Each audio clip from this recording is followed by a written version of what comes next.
Howdy, I'm Helgast. This video was originally part of my Dark Souls 3 review, but it didn't fit the review well. Instead of scrapping it, I'm reusing it to answer the question, what Dark Souls is for you? Hopefully this video helps if you just came off Elden Ring, or a newcomer to the series and don't know where to start. Playing the first game might seem like the logical choice, but the entire franchise suffered with development struggles, causing for each game in the trilogy to have drastic different ideas of what a Dark Souls game should be. From the series starting with a more open approach that is more akin to Metroidvania level designs, where you run into doors and pathways locked off only to have to come back to them later with key items, to Dark Souls 3 taking heavy inspiration from Bloodborne, losing the Metroidvania style in favor for smaller levels, so the game could focus on the series' most complex bosses.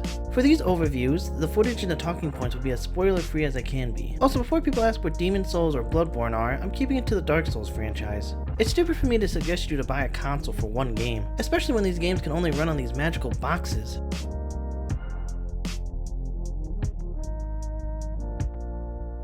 What the fuck is happening?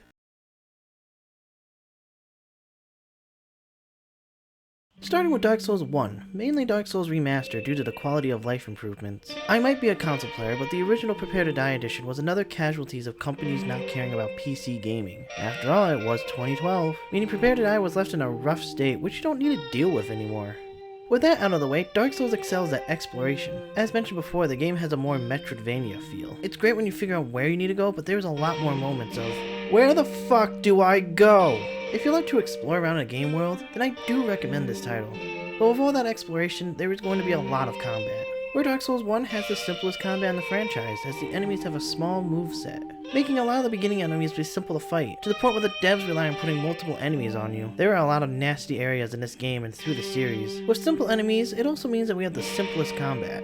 As your moves in combat are heavy attack, light attack, block, and parry. If you're locked onto an enemy, you have 4-way directional dodging, meaning no more diagonal dodging. If you're a spellcaster or a miracle user, then you don't have to worry about a mana bar. Instead, you have a limited amount of casts that you can use before needing to rest. Not having a mana system also means that there's no Ashes of War or an equivalent system to that. However, being simple isn't a bad thing, as it allows for the devs to play around with some interesting ideas. Bosses follow the same combat design of simple combat, which makes their moves easy to read. Don't let that fool you because they still deal truckloads of damage. The damage can be amplified due to the open nature of the game. It's easy to stumble onto bosses you weren't supposed to fight.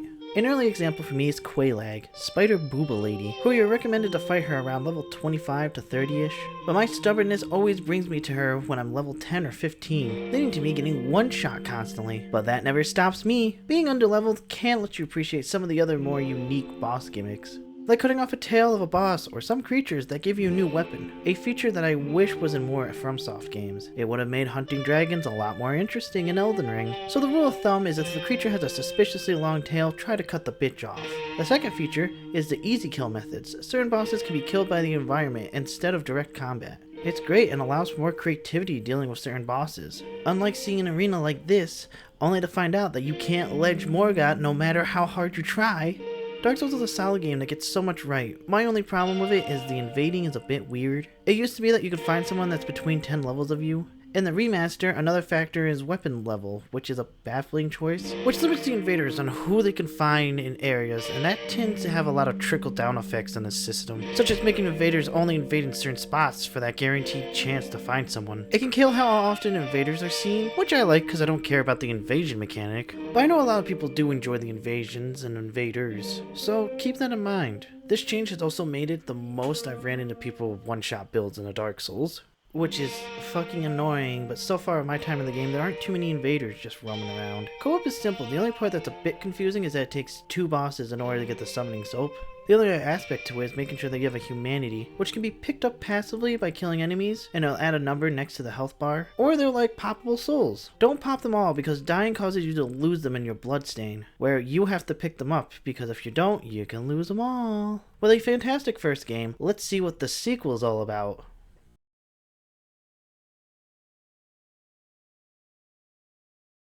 Dark Souls 2 tends to be the black sheep in the franchise for making a lot of changes to the Dark Souls formula. I'm going to be talking about Dark Souls 2 Scholar of the First Sin edition because I never played the original version of 2. The main difference is that Scholar of the First Sin likes to get very ganky in areas, even though that's the design choice that the franchise loves to run with.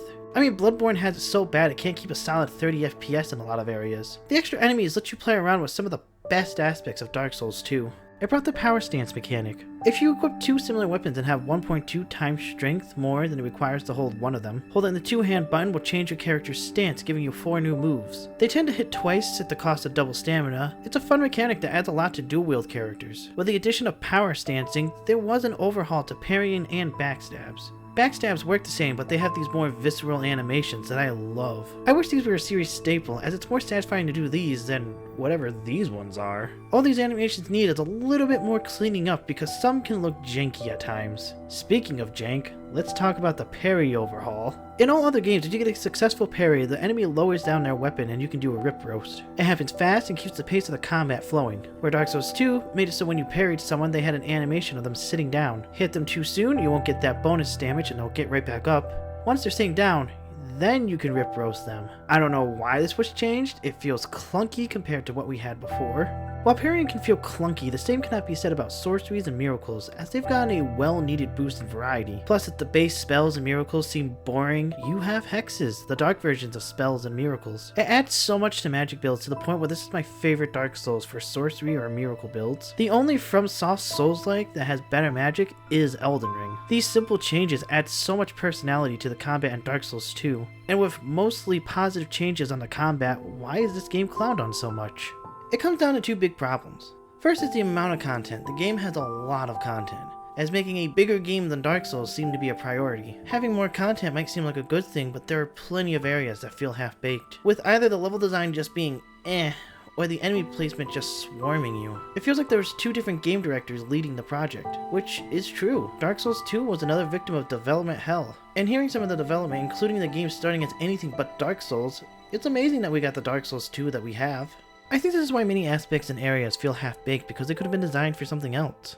It's an effect that's felt throughout the entire game, especially on the bosses, as a good amount of them end up being boring with lackluster movesets, where a lot of hits tend to come from jank hitboxes. Feels like there'd be a few rough diamonds in the mix, but this game has the most bosses in the franchise. I think it has the second most bosses in a FromSoft Souls-like, right behind Elden Ring. It's a game that tried to double the amount of content, but having the same amount of development time as Dark Souls 1, which was about 3 years, which causes for the game to have this entire oddball experience. That was the main experience, so let's talk about the co-op systems. And this game's co-op problems come straight from releasing before Bloodborne, meaning this is now the only game without the password system, as Dark Souls 1 got it in the remaster. For those that don't know, password will let you bypass the level system to just play with your friends. Here, putting down your co-op sign means anyone can see it, leaving the early game to be a frustrating mess of being summoned by randoms. So put your sign in a weird place and pray that someone else doesn't see it. To get past this, you can buy the name-engraved ring from this cat in Madrila for 5,500 souls. The ring asks you to pick a god, and then you can matchmake with others that pick the same god. Now for the jank in the multiplayer system.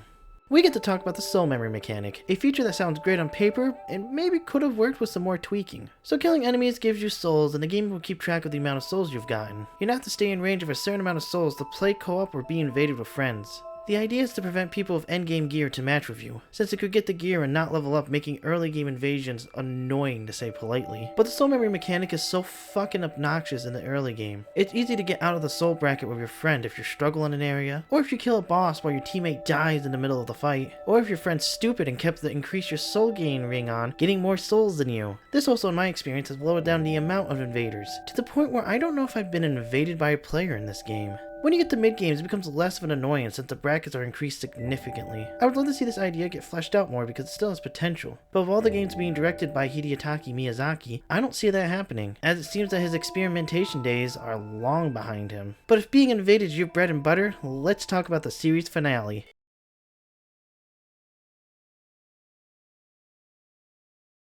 Dark Souls 3 asks one question: are bosses your favorite part of a Souls game? If so, then Dark Souls 3 is for you. It's the most linear game in the series, making it easy to get right back to the bosses without losing much time or having to fight too much. Where all the necessary items are just off the beaten path, making them easy to find and allowing you to grab it and get right back to the bosses. It has the most complicated bosses in the franchise and is the first game to implement the heat system. It's what the developer calls it, it's just the phases to a boss that was introduced in Bloodborne. Speaking of which, this game shares more similarities with Bloodborne than it does Dark Souls, as its combat is fast. Not as fast as Bloodborne, but it's pretty close, which can make shield builds be extremely lackluster in this game, especially later on when the enemies have long combos that it's just safer to dodge than potentially have your guard be broken by blocking. Not to mention that power stancing is gone, and replaced with Arts of War.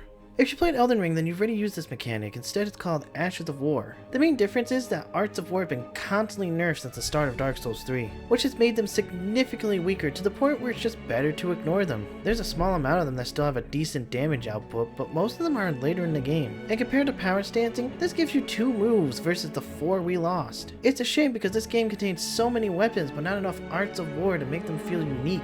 Now the quick thing on the bosses. Bosses that utilize phases don't outstay their welcome in the base game. Their biggest problem is that a few of them feel like they come from a completely different game. Mainly Bloodborne. I won't show you the biggest offender since he's sort of in the mid-game territory. But if you played Bloodborne, when you see it, you'll know exactly what I'm talking about. But the bosses that don't are fun to fight, most of the time, since a lot of bosses have a gimmick tied to them. From crowd control to punching someone in the balls 100 times, and no, you won't get any context. It's great, and while other games, if you buy the game, you get the DLCs, Dark Souls 3 isn't like that unless you get a special edition. Now, I won't touch too much on this, but the DLC areas in this game are a mixed bag when it comes to areas and bosses, as they contain the series' first 3 phase bosses, which I think only one of them works as the others feel like it drags on for way too long. Plus, the length of the DLCs themselves are questionable.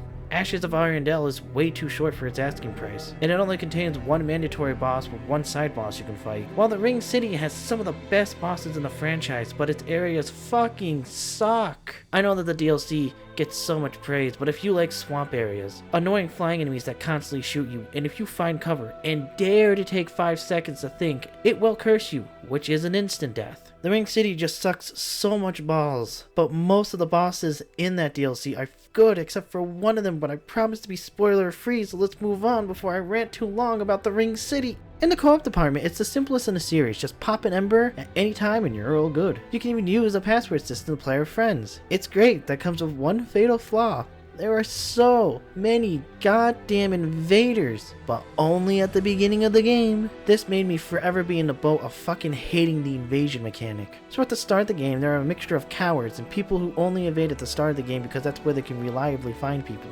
This can give the game a bad first impression. Since so much time has passed since release, you'll have fights that end in one attack because you'll get parried, rip roast, and you're just dead. But if you get past the first area, you'll have a little bit of peace until you get to Farron Swamp. Remember that name because that is an invading hotspot where if somebody's a part of a certain faction, they can invade you without even having to be in the area. Meaning out of the first 3 areas, depending on your skill and patience, you can get invaded more times than you have embers. If that does happen, there is a farmable spot for embers in the beginning of the game. I don't care how much of a fan you are of the invasion mechanic, it just gets tiresome of how often it happens. Hopefully with both Age and Elden Ring, there will be less invaders if you try it. But if you like these games, especially for co-op, I would recommend just skipping it because there are even more invasion hotspots and another infection just to invade you. What used to be an exciting moment of somebody coming into your world just to kick your ass quickly becomes lackluster when you have to deal with it 10 plus times before leaving the first area. If you can get over that, then this game is fantastic.